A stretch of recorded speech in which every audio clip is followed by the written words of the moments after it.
7h, 9h, Europe 1 Matin. Allez, le vendredi avec Nicolas Caro, le livre du jour, c'est un roman culte. Nicolas, cette semaine, Les 4 filles du Dr March. Les 4 filles du Dr March, oui, immense classique. Le titre en anglais, c'est Little Women, d'ailleurs.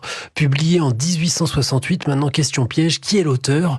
Louisa May Alcott, c'est assez dingue, personne ne connaît l'auteur, l'œuvre a complètement effacé Louisa May Alcott alors qu'elle a été publiée en France chez Hetzel, le même éditeur que Jules Verne. Peut-être parce que c'est son seul succès, je ne sais pas. Ouais, vous nous rappelez l'histoire, Nicolas ?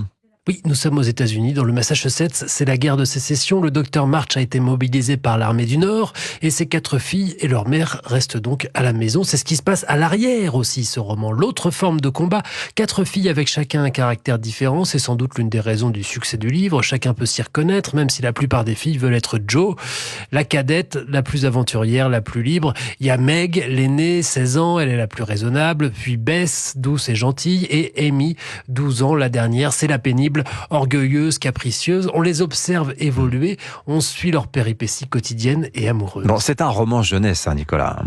Oui, même si, comme tous les grands romans de littérature jeunesse, on peut les lire adultes avec un autre regard et ça marche encore. C'est un roman d'émancipation, de formation. C'est une famille de déclassés, ils sont ruinés, il leur faut apprendre à vivre différemment.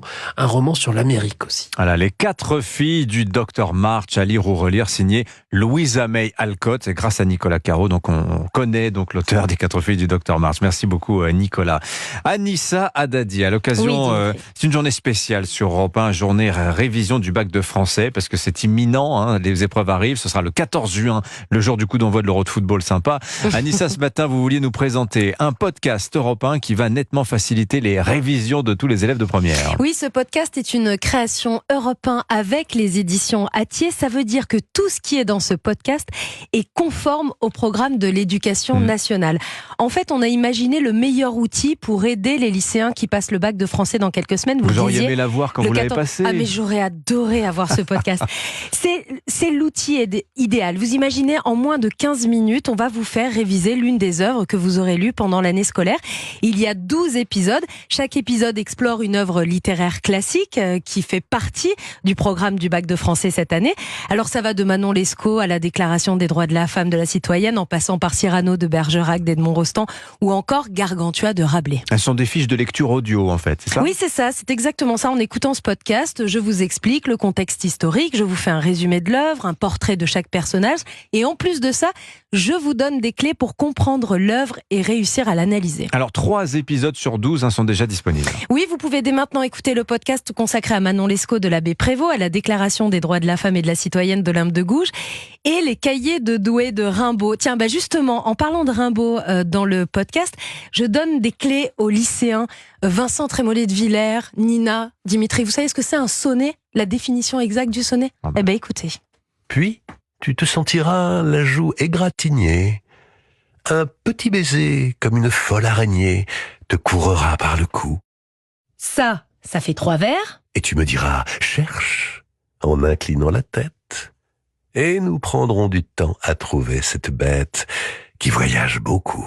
Et ça aussi, le compte est bon. Voilà, c'est ludique. Donc un sonnet, c'est 2 fois 3 vers. Oui, voilà, c'est ça, mais il y a plein d'autres détails. En même temps, on arrive à mémoriser des choses très techniques en s'amusant. Dans ce podcast, je ne suis pas professeur de français. Le but est simplement de rendre plus sympa les révisions de ce bac de français. Écoutez la Déclaration des droits de la femme et de la citoyenne d'Olympe de Gouges et le contexte historique. Je te propose un petit quiz. À l'époque, le pouvoir politique est dominé par les Jacobins. Et qui dirige les Jacobins ? Robespierre, bien joué. Allez, encore une petite question. Est-ce que tu sais comment on appelle l'Assemblée nationale à l'époque ? Non ? La Convention. Eh bien, la Convention instaure un tribunal révolutionnaire qui prononce de nombreuses peines de mort. Voilà, passe ton bac de français avec Anissa et Production Europe 1 Studio. C'est à retrouver dans votre appli Europe 1 sur europe1.fr. Ça a l'air super. Je vais les écouter ce week-end. Merci beaucoup, Anissa Haddadi.